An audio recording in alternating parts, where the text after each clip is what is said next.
Welcome back. My name is Alex Sigrist here with Aving News, and we are going to continue to interview some of the most interesting global reporters that we have in here because while it's great to interview the companies, we get to interview people who have talked to many companies and been eye to eye with some of the most innovative creators and engineers out there here at Fix 2024 in Daegu. Let's go ahead and talk about that right now with Juan, who's here from Clipset. Thank you for joining us.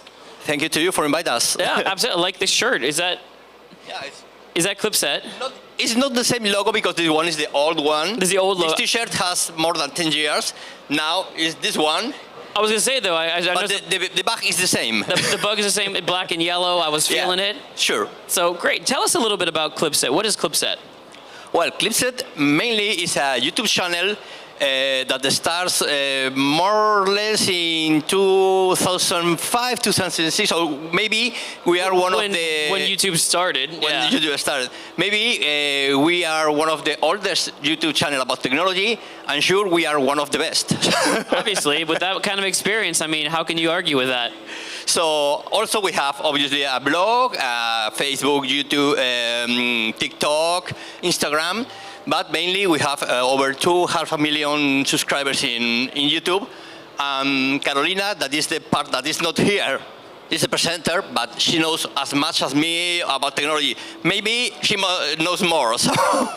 I'll tell you what, I'm surprised because of all the social media networks, YouTube has survived. And it's different than social media, I know, because it's video, but you know, everything else has come and go, whether it's MySpace, even Facebook comes up and down. Like, TikTok, it could be a trend, it might not be, but YouTube really has held on. So I'm glad you guys have been able to ride that wave from the beginning, which is mind-blowing. My first video I put up was 2009, but then I quit for a few years.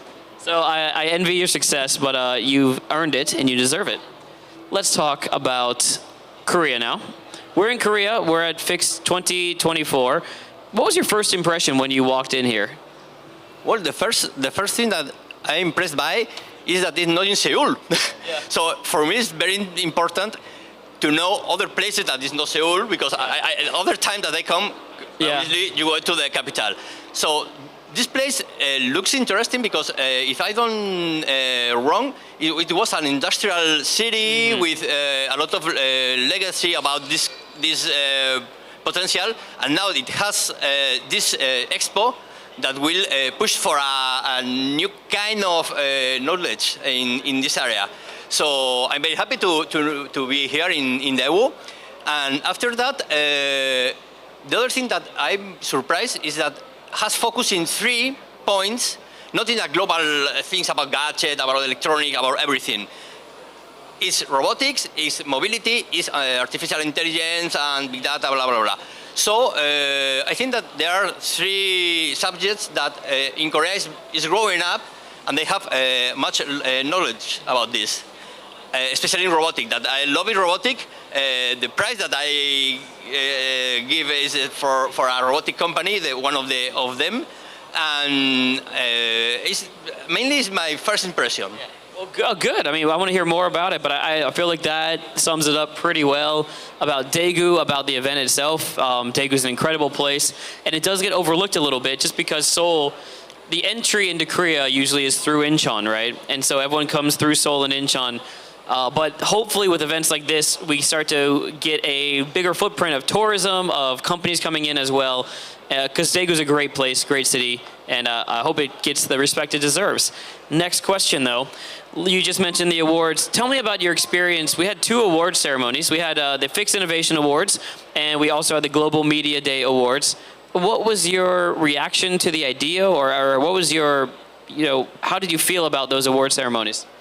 Well, I love the press award, mainly because all the press that was invited here, we was talking about different companies' ideas, projects, but we must choose different ones. We are not for all the expo. So in this way, we have different we have something in education, something in robotics, something in mobility, and we saw all the all the expo, but only can choose 3 of them. Yeah. And for me, I told you before that the robotic one arm that can change the hand and make a lot of things that for me is very, very impressive. Maybe here in Korea that after that I know that you can find robotics servers in many places. Here maybe it's not so different, but I think that outside of Korea will be a breakpoint when they spread. And I hope that they made something for the home that can fold the clothes. Yeah. That is my pain. Absolutely. So maybe in the future, the Roomba of the servers at home, domestic robots, will be here.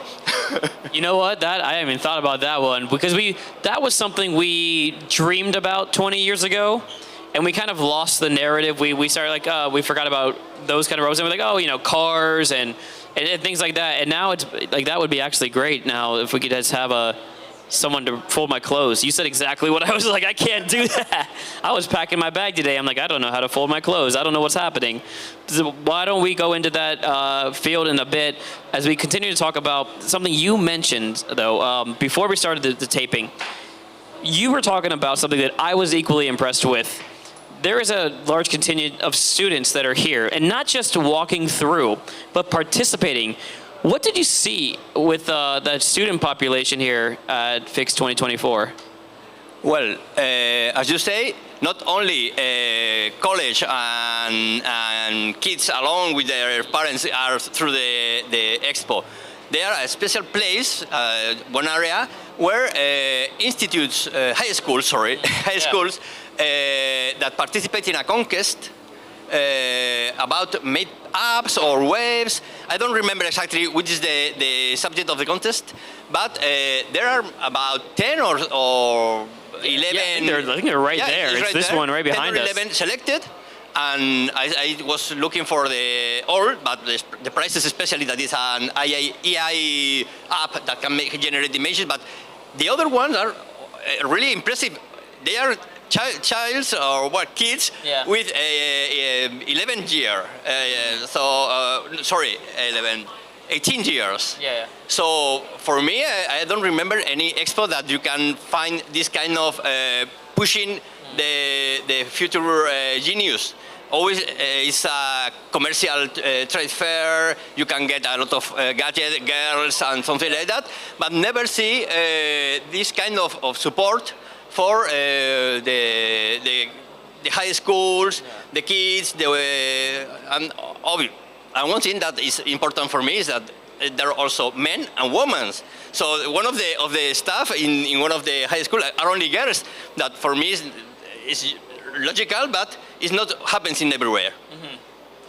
Yeah, I mean, that certainly, all the things that I saw over there was impressive. But it's like, yeah, I was thinking the same thing. When I was in high school, yep. I didn't do any of this stuff. Like, I don't even remember my physics project. Yep. Probably a rocket just up and down, you know? A volcano. Yeah. Absolutely.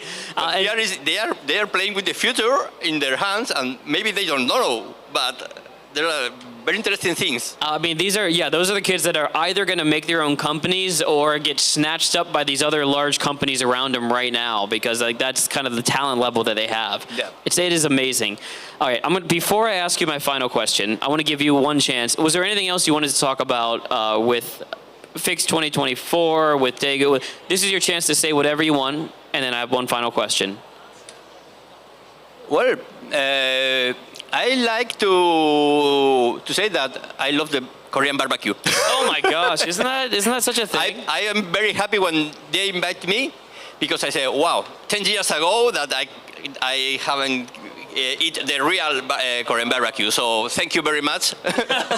I mean, I appreciate everything. I mean, that's one of the most interesting parts about like Korean business. It's like you have meetings to get to know each other, and it's like, what do you want to do? Like, do you want to eat Korean barbecue? I'm like, yeah. I don't even care about the meeting anymore. Let's just get to know each other and have Korean barbecue, and then you get to work.